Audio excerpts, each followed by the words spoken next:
Olá, chegamos ao segundo episódio do Simplifica, o videocast do IDTC, o Instituto de Direito Tributário Contemporâneo.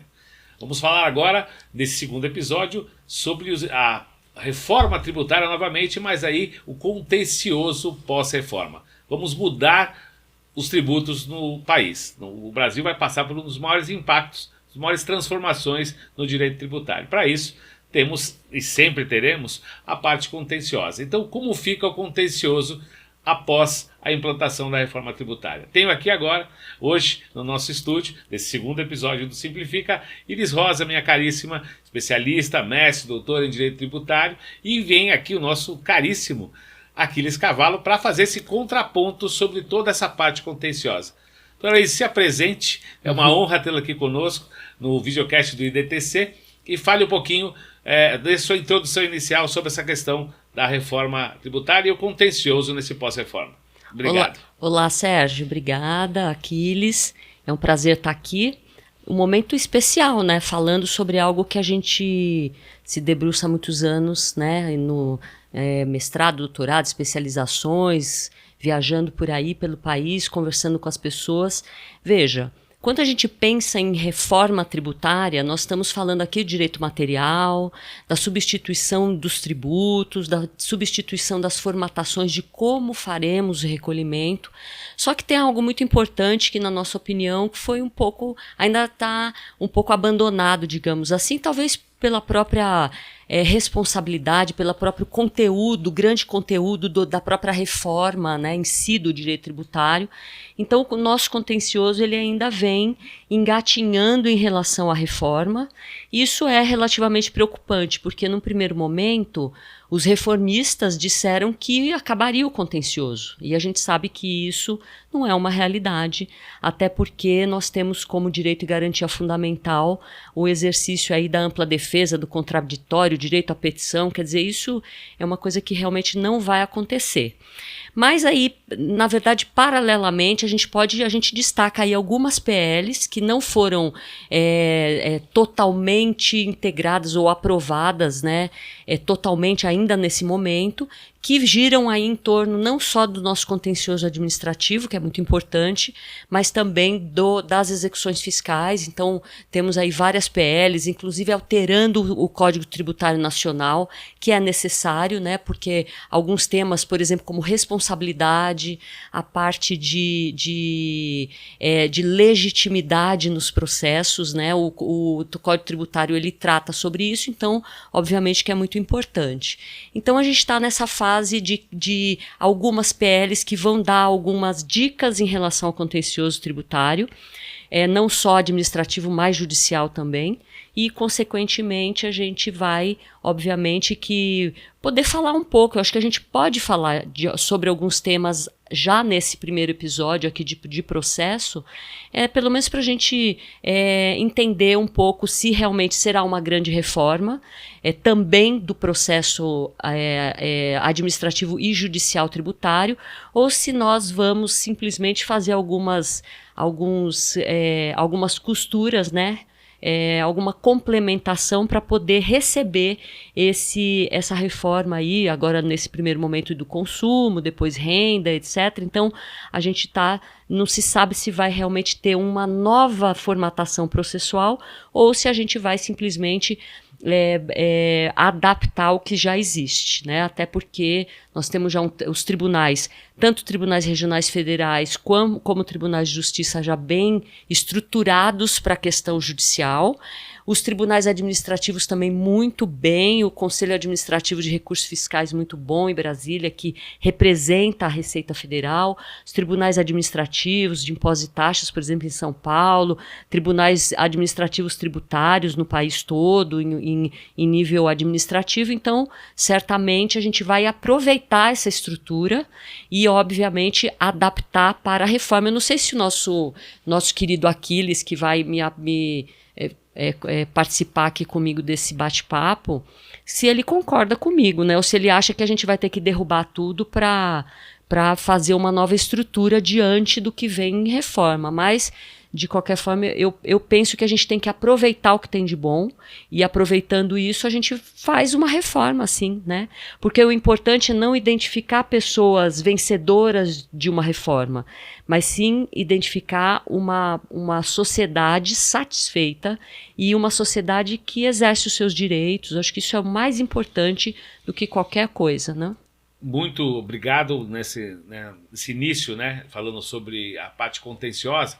Você que está nos assistindo, vou simplificar um pouquinho. A doutora Iris citou várias vezes PL, são os projetos de lei, na verdade, que estão regulando todo esse novo sistema do contencioso tributário. E ela citou vários tribunais, o TIT, que é o Tribunal de Impostos e Taxas dos Estados, que tratam, obviamente, de questões atinentes aos impostos estaduais, ou seja, toda essa competência. Ela disse vários outros órgãos, então, para simplificar para você, é o aparato que existe para tocar os processos tributários. Processo tributário é aquilo que você não concorda quando você recolhe um determinado imposto ou é cobrado através de uma execução fiscal, e você vai discutir isso na justiça.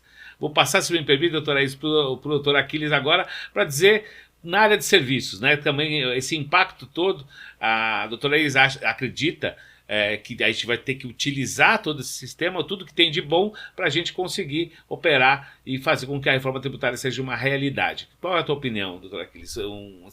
Bom tê-lo novamente aqui conosco, depois com o doutor Paulo Vitor, agora a doutora Iris. É muito bom estar aqui, principalmente do lado da Iris, que posso garantir, é uma sumidade, então eu tenho até que me esforçar, né, para poder colaborar, mas é uma coisa muito interessante. Nós, no Brasil, somos litigiosos por natureza. Nós conquistamos esse direito de não ceder, de lutar, de brigar. Logicamente, ninguém tem esse dado na precisão, mas os números do litigioso, de processos em curso aí em todas as instâncias ou órgãos julgadores, é coisa de trilhões. Já me falaram em 4 trilhões de reais, é muito dinheiro. Isso só se a gente for olhar uma parte, que é o contencioso administrativo. O judicial é quase que um esporte nacional, né? Qualquer coisa que entra nova de tributo, há uma enxurrada de ações. Então nós temos uma particularidade no Brasil, que é discutir. Então toda e qualquer nova incidência tributária, ela nem nasce e já é questionada. Então nós temos hoje uma possibilidade de discussão judicial da tese e uma outra possibilidade da discussão administrativa da autuação em si. Quando a Iris colocou, e eu entendo muito bem isso, o fato de ter uma nova sistemática tributária, que aparentemente dizem que é muito boa, que vai acabar com todos os conflitos, isso não é uma verdade. Porque na medida em que esse novo sistema se iniciar, discussões vão ocorrer. E pior do que as discussões são as autuações. E esse processo administrativo, não sabemos como vai seguir. Porque faltou um trabalho desses projetos de leis que ainda precisam ser avaliados. Quem que vai julgar por exemplo, um IBS que é estadual e municipal, quando hoje ou ele vai para o município ou vai para o estado? Há realmente uma grande preocupação. E uma outra preocupação que eu coloco não haverá a mudança do sistema processual tributário ou administrativo ou judicial de imediato, porque os processos que estão em curso, eles permanecerão em curso. Eu não vi uma regra de transição dizendo, por exemplo, olha, os casos do TIT de CMS migrarão para. Eu não enxergo isso. E se isso existir, esse novo tribunal também vai ter que ser especializado no tributo anterior, que é o ICMS, ISS, PIS, COFINS ou IPI. Então, o que há é uma obscuridade que a gente ainda não conseguiu analisar.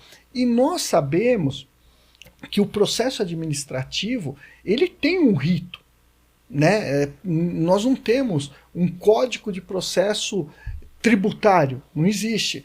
Mas existe um rito muito bem trabalhado, que os anos colocaram a forma como tem que seguir. E esse rito, ele traz uma particularidade que eu acho bem complexa. Não há previsão de tempo de julgamento. Então, quem milita, por exemplo, no CARF ou no processo administrativo federal, tem casos de décadas. Eu tenho casos no escritório de 20 anos. Então, falta essa previsibilidade de tempo.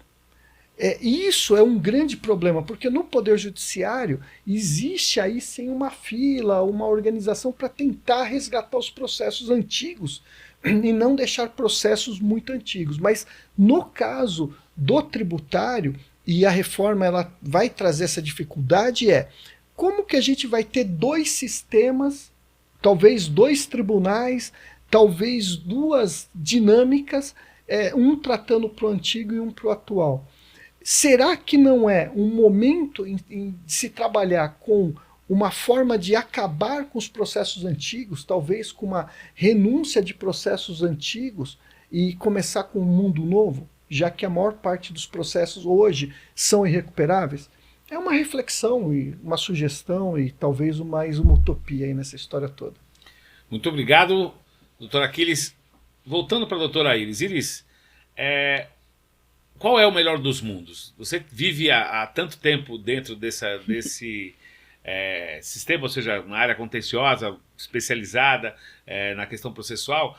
Diante de tudo isso que promete a reforma, essa é, acho que, a pergunta que o nosso o ouvinte, nosso internauta que nos assiste, aquele que nos segue nas redes sociais, o IDTC, o Instituto de Direito Tributário Contemporâneo, qual é o melhor dos mundos? O que seria o ideal? A gente não vai chegar no ideal, que é muito difícil, mas o que seria o real, ou seja, o que é possível ser feito diante do que eles estão propondo na reforma, doutor? Sim, olha, Sérgio, essa pergunta é muito bacana. Veja, a gente está em plena atividade, trabalhando com uma palavra que, na minha opinião, ela é muito empática, que é a consensualidade. Para o processo também, né? Então, eu puxo aqui um pouquinho o sistema multiportas, e para quem não sabe, é um sistema que visualiza o processo num outro formato.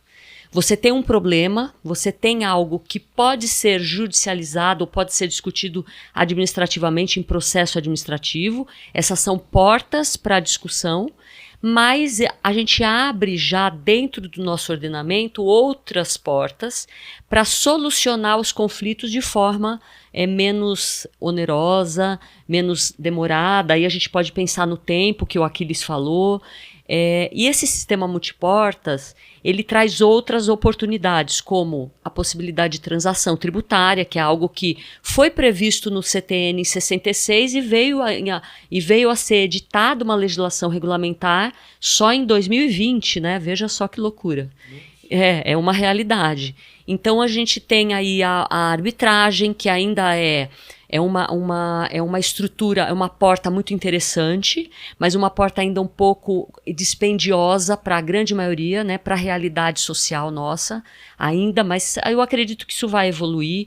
Nós temos a possibilidade de mediações e nós temos aí programas que são desenvolvidos pelas receitas, principalmente Receita Federal do Brasil e Fazenda Nacional,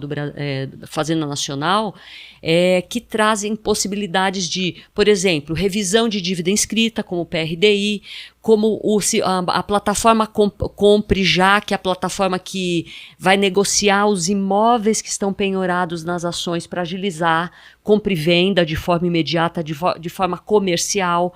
Temos outras plataformas também de consenso, de sintonia. A plataforma Sintonia ainda não foi instaurada, é uma recente possibilidade federal, no qual vai graduar aí contribuintes que são bons pagadores, né, o que a gente chama de A+, e que são os caras que vão ter algumas tratos também diferenciados, e isso é muito justo, né?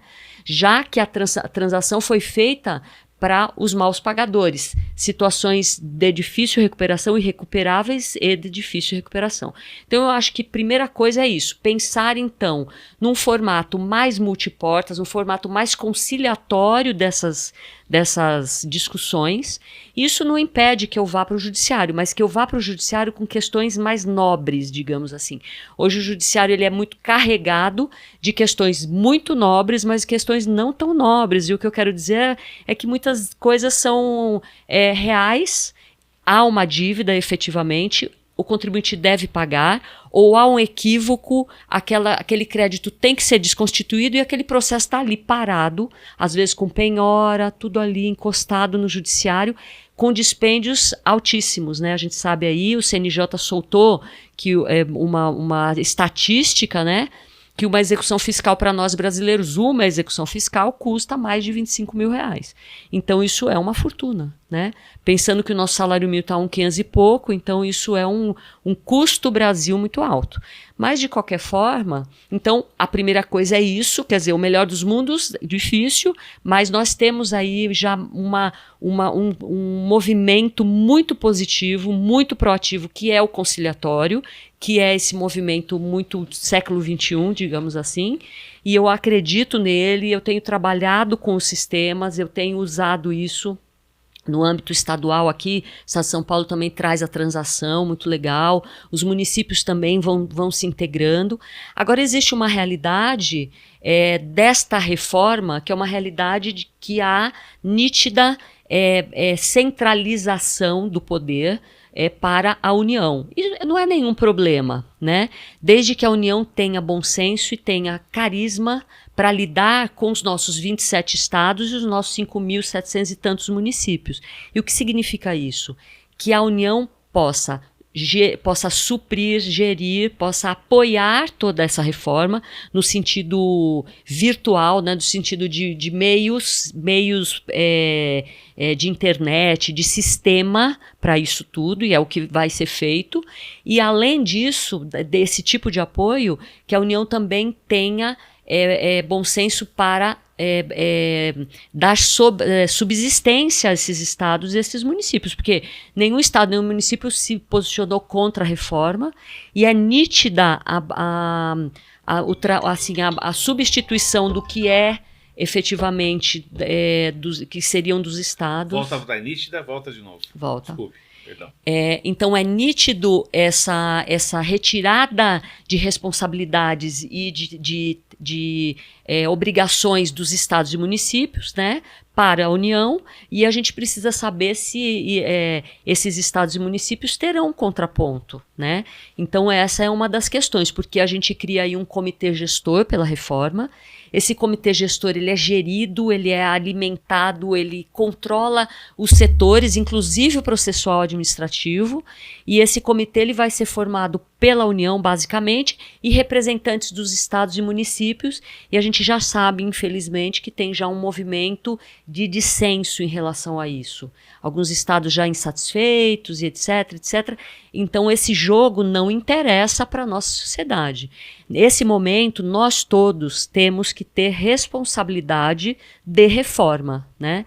Então, é muito importante que todos, as empresas, pessoas jurídicas, pessoas físicas, se atentem às suas especificidades, vão ver, né, o que cabe a cada um, se prepare um pouco em relação a isso, conheçam primeiro como é a sua realidade hoje, não só de direito tributário, mas também de processo tributário, o que eu tenho, quais são as ações que eu tenho, o que eu posso encerrar, o que eu posso fazer, viu, Aquiles? Eu acho que isso também é um movimento não só dos entes públicos, mas de todos nós, né, contribuintes, e aí a gente vai, de certa forma, tentando buscar o que o Sérgio carinhosamente chama de melhor dos mundos, né?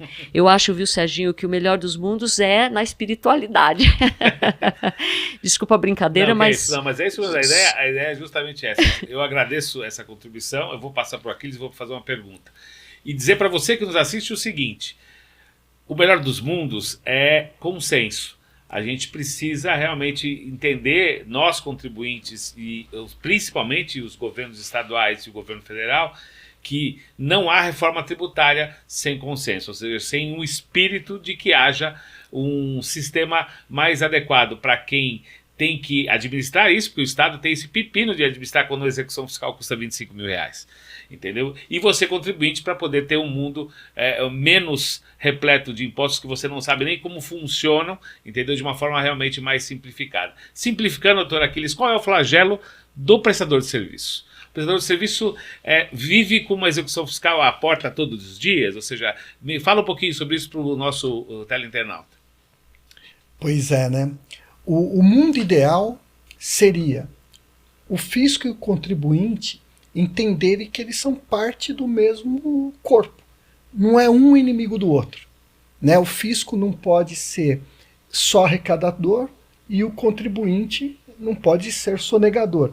Um tem que complementar o outro. Nós estamos no Brasil com uma outra particularidade. Se a gente estivesse no Rio, falaria Fla-Flu, mas aqui é Palmeiras versus Corinthians, onde você polariza. Então, o fisco, o contribuinte é sonegador, o contribuinte, o fisco arrecadador demais. Então a gente não tem que acabar com isso.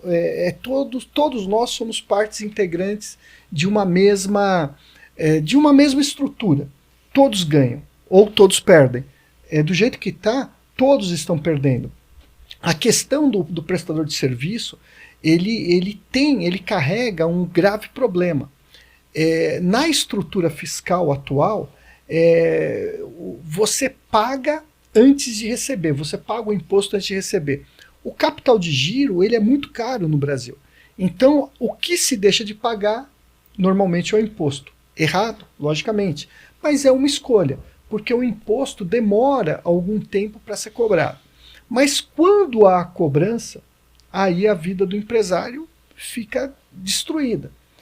Porque qual que é o problema da execução fiscal, Iris, que eu vejo? Você, diferentemente da execução civil, você só pode discutir se você garantir. E as procuradorias normalmente querem a garantia em dinheiro.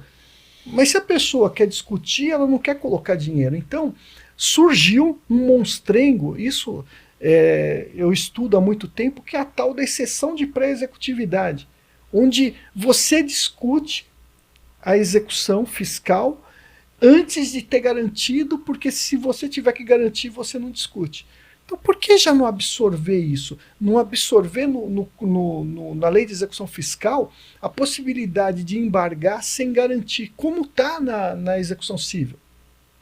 É um caminho, é algo que a gente tem que pensar para essas execuções não se tornarem 25 mil multiplicado por milhões e milhões de reais. A outra coisa que tem que acontecer, a prescrição intercorrente no processo administrativo. Eu tenho casos, 20 anos o caso parado. E não é por culpa do contribuinte, é por culpa da estrutura. O CARF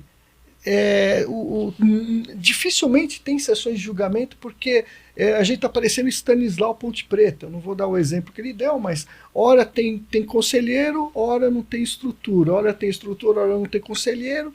As greves, então, não desafoga, é uma represa que só enche de água. Ela não diminui.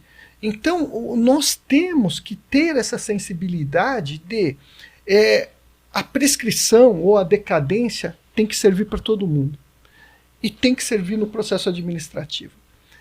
E também eu entendo que com tanta tecnologia, todo mundo fala em tecnologia, agora tem tecnologia, a decadência tem que cair de 5 para 2 anos, porque não dá para você ter um prazo decadencial de 5 anos. Então, daqui 5 anos, você é fiscalizado de algo que aconteceu atualmente em 2020. Então, com tanta tecnologia que é isso que a tecnologia tem, então vamos diminuir o prazo decadencial para 2 anos, para 3 anos. No trabalhista foi reduzido, o prazo decadencial caiu para 2 anos. Mas, lógico, tem toda uma discussão. Mas nós temos que evoluir em conceitos. Como a Elis falou, o CTN é de 66. Em 66, quando o fiscal tinha que olhar a nota fiscal uma a uma, valia você falar em 5 anos. Hoje é tudo digital. Então, temos condições de também diminuir a decadência, colocar a prescrição intercorrente e, principalmente, permitir a discussão judicial sem garantias. Eu vejo que são pontos que vale a reflexão. A Iris, como é uma grande estudiosa, ela tem acesso a estudantes, doutrinadores. A gente tem que fazer um movimento para tentar melhorar essa parte do processo tributário. A gente está chegando ao nosso final, a gente tem um pouco menos de 5 minutos. Eu vou passar para a Iris novamente. Iris, a melhor forma de a gente conseguir fazer com que um país, em todas as suas esferas, desde os contribuintes, ou seja, a população e o governo e os governos, né, e as suas devidas esferas, mas principalmente o contribuinte, é a conscientização. De que forma a gente consegue conscientizar de que a reforma tributária é necessária, né, para que a gente tenha realmente, não o melhor dos mundos, mas realmente um mundo melhor, né? Ou seja, alguma coisa que venha trazer um pouco de alento a quem está nos assistindo. Parece que nos ouvindo as coisas são um pouco nebulosas, né? Mas não é isso, não. Concordo plenamente com o Aquiles em relação a essas sugestões, né? E elas, infelizmente, não vieram na PL 2488, muito pelo contrário. A PL, ela visualiza muito mais o contencioso consensual, né? Se é que isso é possível. Mas, assim, na verdade, um pré-contencioso do qual sugere-se uma consensualidade, uma busca pela Fazenda em relação a isso. Mas, focando especificamente no que o Sérgio perguntou, eu acredito que a primeira coisa que os contribuintes devem fazer neste momento é se conhecer, né? O saber como é a sua realidade tributária é um grande passo para a reforma. Então, eu tenho lidado com alguns clientes que chegam e falam, eu não sei, eu não tenho, minha movimentação é tão complexa que eu não sei exatamente o que eu tenho, o que eu não tenho de direito, eu não sei se eu resgatei o que eu não resgatei, né?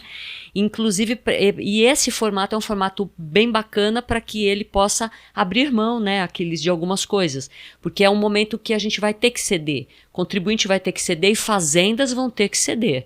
A Fazenda é muito ávida das garantias, né? Principalmente garantia em dinheiro, em espécie. E esse sentimento das fazendas vai ter que ceder, porque é uma forma realmente de dar acesso, de possibilitar um ajuste de contas e etc. Então, eu acho que é isso. Então, o contribuinte deve, primeiro, entender a sua realidade tributária para poder reformar, entender que ele vai ter que ceder de alguma forma e que, obviamente, a gente não retrocede mais com essa reforma e teremos aí as substituições dos tributos e vamos ver como é que esse sistema todo vai ser adaptado à nossa realidade já existente. Sistema de precedentes, realidades processuais administrativas e tributárias e assim por diante. Reajuste dos tribunais administrativos, judiciais e é nesse sentido que eu acho que a gente vai evoluir. Siga o IDTC nas redes sociais, no Instagram, no YouTube. Vai aparecer agora aqui embaixo as nossas redes. E também agora dê as suas redes sociais, doutora Iris, por favor. Eu tenho um Instagram que é irisrosa67 e que eu gosto muito. O Instagram é um bom instrumento de bate-papo, né? O LinkedIn também, inclusive o LinkedIn do escritórios, advocaciasaad.com.br, Iris Vânia Santos Rosa no LinkedIn. Facebook também, mesma coisa, Iris Rosa. E aproveitando já, muito obrigada, Sérgio, pela oportunidade de estar aqui, de falar um pouco sobre processo, né? E por Aquiles também, muito bacana, as ideias são ótimas. E é isso. Muito obrigada. Encontre a doutora Iris no IDTC, nós que agradecemos, nesse segundo episódio, falando do contencioso pós-reforma. Doutora Aquiles, o seu recado, depois suas redes sociais, por favor. O meu recado... O ano de 2026 é o ano de teste. Vamos testar. Vamos testar bem o modelo e apresentar para quem de direito o que pode ser melhorado. Meu Instagram é Aquiles com CH, um L só, cavalo com 2 L's. Que também é no Facebook, no LinkedIn e do meu escritório é Aquiles Cavalo Advogados. Estou sempre à disposição, gosto muito do debate, gosto de escutar ideia e hoje totalmente feliz de estar do lado do Sérgio e da Iris neste momento aqui do IDTC. Obrigado. Obrigado você que nos acompanhou, obrigado você que conheceu um pouquinho mais do pós-reforma, o seu contencioso pós-reforma com essas duas feras, Aquiles Cavalo e Iris Rosa, os advogados especialistas nessa área. O IDTC é isso, simplificando através do Simplifica, esperando você para o próximo episódio. Teremos muito mais conteúdo e muito mais informação para você. Siga o IDTC nas redes sociais, acompanhe, curte e compartilhe este conteúdo. Muito obrigado.